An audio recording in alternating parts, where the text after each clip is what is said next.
Generic బ్రాండెడ్కు ఒకే ధర. MRP పేరిట corporate మాయజాలన్నమాట. ఒకే మందు రెండు రకాలుగా మార్కెట్లోకి. అవగాహన లేక నష్టపోతున్న సామాన్యులు, చట్టంలో సవరణలు తేలిన నిపుణులు, పేదవాడికి వైద్యం భారం కాకూడదనే ఉద్దేశంతో ప్రభుత్వం తీసుకొచ్చిన జనరిక్ మందుల విధానం క్షేత్రస్థాయిలో దారి తప్పుతున్నది.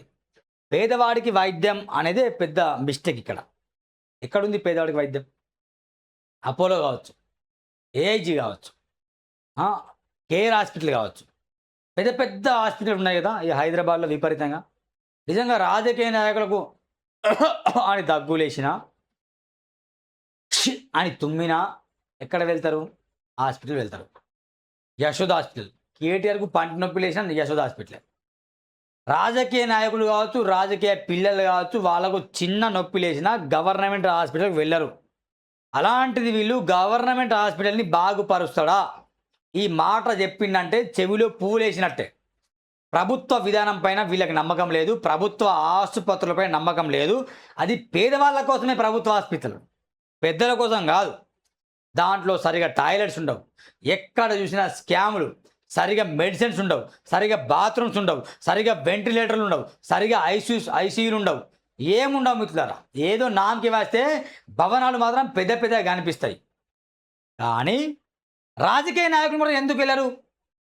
గవర్నమెంట్ హాస్పిటల్లో రాజకీయ నాయకులు ఎందుకు వెళ్ళరు? వాళ్ళకి చేత కాదా? అంటే వాళ్ళకి తెలుసు ఇక్కడ మందుల గురించే మాట్లాడతాను, కానీ నేను మొత్తం టోటల్ మెడికల్ మాఫియా గురించి చెప్తున్నా. తెలంగాణలో మెడికల్ మాఫియా అనేది పెద్ద స్కామ్. గిన్నిగానం ట్యాబ్లెట్లు 100 రూపాయలకే దొరుకుతాయి. అదే ఇన్ని ట్యాబ్లెట్లను లక్షల రూపాయలకు అమ్ముకుంటారు. ఇది మెడికల్ మాఫియా కాదా? ఇంకా పేదలకు ఉచితంగా ఇస్తాం, పేదలు వెళ్ళి ట్రీట్మెంట్ చేసుకోండి, పేదల కోసం అంబులెన్స్ వస్తుంది, సరైన టైంలో గవర్నమెంట్ హాస్పిటల్ చేరుస్తుంది. మరి గవర్నమెంట్ హాస్పిటల్ చేరిన మన ఉంటారు కదా బాధితులు, వాళ్ళు ఎందరు బతికి బయటికి వేస్తాను?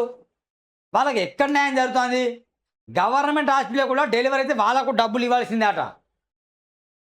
గవర్నమెంట్ హాస్పిటల్ నిజంగా ప్రజల కోసం పని చేయట్లే. ఒక పని చేయండి, మీకు దమ్ము ధైర్యం ఉంటే ఈ కార్పొరేట్ హాస్పిటల్స్ ఉన్నాయి కదా, యశోద కావచ్చు, కేర్ కావచ్చు, ఏఐజీ కావచ్చు, ఇంకా ఎన్ని హాస్పిటల్స్ ఉన్నాయో, కాంటినెంట్ హాస్పిటల్స్ కావచ్చు, కామినేని కావచ్చు, ఈ పెద్ద పెద్ద హాస్పిటల్స్ హైదరాబాద్లో ఉన్నాయి కదా, దాంట్లో సంవత్సరానికి కనీసం ఒక నెల రోజుల పాటు నెల రోజులు ఉచిత ట్రీట్మెంట్ ఇవ్వండి. మీరు 1 మంత్ ఇవ్వండి. పోనీ 1 డే ఇస్తారా? నెలకు 1 డే వాళ్లకు నిజంగా దీంట్లో ఫ్రీ ట్రీట్మెంట్ అని చెప్పండి.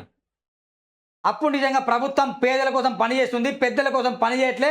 నిజంగా పేదల ప్రభుత్వం అని నేను ఒప్పుకుంటా. ఇది మెడికల్ మాఫియా కాదంటారా మిత్రులారా? ఇక్కడ పేదవాడికి వైద్యం భారం కాకూడదనే ఉద్దేశంతో జనరిక్ మందుల విధానం క్షేత్రంలో తప్పుదారి పడుతుంది. పేరుకేమే జనరిక్, కానీ ధరల్లో మాత్రం బ్రాండెడ్ అట. అర్థమైంది? జనరిక్ మందులు వాటి ధరలపై సరైన అవగాహన లేకపోవడం, ప్రభుత్వ పర్యవేక్షణ లోపించడం వంటి అంశాలు ఇప్పుడు ఆందోళన కలిగిస్తున్నాయట. పెద్ద కంపెనీలు దిముక వ్యూహం, సిప్లా, డాక్టర్ రెడ్డిస్, ఆల్కెమ్ వంటి పెద్ద కంపెనీలు బ్రాండెడ్ జెనరిక్స్ మార్కెట్ను వదులుకోలేక ఒకే మందును 2 రకాలుగా అమ్ముతున్నాయి. ఉదాహరణకు ఒకే కంపెనీ ఒక యాంటీబయాటిక్ లేదా పారాసిటమాల్ను తమ సొంత బ్రాండ్ పేరుతో ఎక్కువ ధరకు అమ్ముతూ అదే మందును వేరే పేరుతో జెనరిక్ మార్కెట్లో తక్కువ ధరకు అమ్ముతున్నాయి. అమెరికా, యూరోప్ దేశాలకు ఎగుమతి చేసేటప్పుడు FDA నిబంధనలు పాటించే కంపెనీలు ఇండియాలో మాత్రం గందరగోళాన్ని సృష్టిస్తాయని ఓ డ్రగ్ ఇన్స్పెక్టర్ తెలిపారు. ఇక అమెరికాలో కావచ్చు, విదేశాల్లో మనం మెడికల్ని సప్లై చేస్తే అక్కడ ప్రభుత్వం మన స్కాముల్ని ఈజీగా పసిగడుతుంది, అక్కడ తోళ్ళు తీస్తారు. ఇండియాలో మాత్రం అందరూ స్కామ్ల అధికారులే. ఎక్కడ చూసినా స్కామ్, డబ్బు లేదే ఏ అధికారి పనిచేయడు. కాబట్టి ఖచ్చితంగా ఇండియాలో మాత్రం మన మందులు మన దగ్గర మనం దోచుకొని మనం ఎక్కువగా అమ్ముకోవచ్చు, మనల్ని మనం చంపుకోవచ్చు. అదే విదేశాల్లో మాత్రం బరాబర్ రూల్స్ పాటిస్తారు. మన దేశంలో రూల్స్ జాంతానాయి వీళ్ళకి. మన దేశంలో వీళ్ళ రూల్స్ ఉండాలి మిత్రులారా. ఇండియాలో మాత్రం గందరగోళం సృష్టిస్తున్న ఒక డ్రగ్స్ ఇన్స్పెక్టర్ తెలిపారు. జనరిక్ మెడిసిన్ విషయంలోనూ FDA స్టాండర్డ్స్ పాటించి ఆయన పేర్కొన్నారట. ఇంకో ఎంఆర్పి మాయజాలం, జనరిక్ మందుల ధర తక్కువగా ఉండాలి, కానీ మార్కెట్లో వాటిపై ముద్రిస్తున్న ఎంఆర్పి మ్యాక్సిమం రిటైల్ ప్రైస్ మాత్రమే బ్రాండెడ్ మందులతో సమానంగా ఉంటుంది. రూపాయలు 100 ఎంఆర్పి ఉన్న ఒక సిరప్ తయారీ ఖర్చు 20 నుంచి 25 కంటే తక్కువే. కానీ తెలిసిన వారికి అడిగిన వారికి డిస్కౌంట్ ఇస్తూ తెలియని సామాన్య ప్రజలకు మాత్రం పూర్తిగా గరిష్ట ధరకే అమ్ముతూ మెడికల్ షాపులు కార్పొరేట్ ఆసుపత్రులు లాభాలను గడిస్తున్నాయి. ప్రాపగండా కమ్ డిస్ట్రిబ్యూషన్ పీసీడీ కంపెనీల దోపిడీ మరీ ఘోరంగా ఉంది. తయారీ ఖర్చు 24%, మార్కెటింగ్ 20% ఉంటే మిగతా లాభాలను డాక్టర్లకు గిఫ్ట్ కమిషన్ల రూపంలో ముట్ట చెప్పుతున్నాయనే ఆరోపణలు ఉన్నాయి.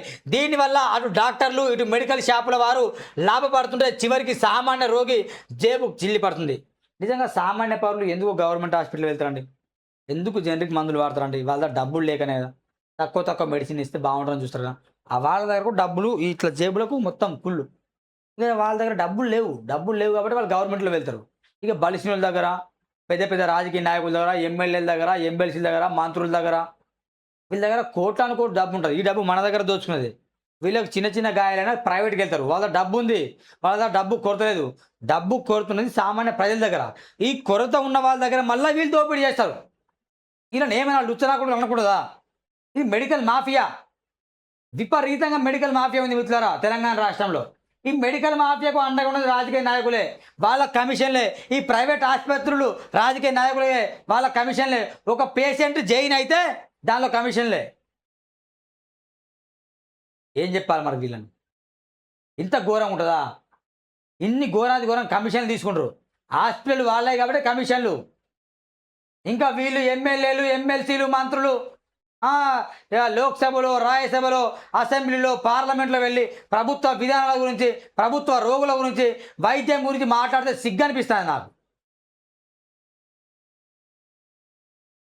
దయచేసి చట్టాన్ని సవరిస్తేనే న్యాయం జరుగుతుంది మిత్రులారా. చట్టాన్ని సవరిస్తేనే న్యాయం ఉంటుంది, లేకపోతే న్యాయం ఉండదు. ఈ జెనరిక్ మెడిసిన్ నిజంగా ఎంఆర్పి 100 ఉంటుంది. దయచేసి 100 కొనకండి. వాడిని అడగండి. జెనరిక్ మెడికల్ చాలా చోటు ఉంటుంది. ప్రతి గల్లీకో మెడికల్ షాప్ ఉంది. అన్నా ఇది 100 రూపాయలు ఉంది, ఎంఆర్పి 100, దీని తయారయ్యే ఖర్చు 20 నుంచి 25 రూపాయలే. నాకెందుకు 100కి అమ్ముతున్నావు? నాకు 20 రూపాయల నుంచి 20 తయారు ఖర్చు కాబట్టి ఒక 30 రూపాయలకు అమ్మని చెప్పాలి. గల్లా బట్టి అడగండి మీకు. జెనరిక్ మందులు నిజంగా పెద్ద స్కామ్ ఇది.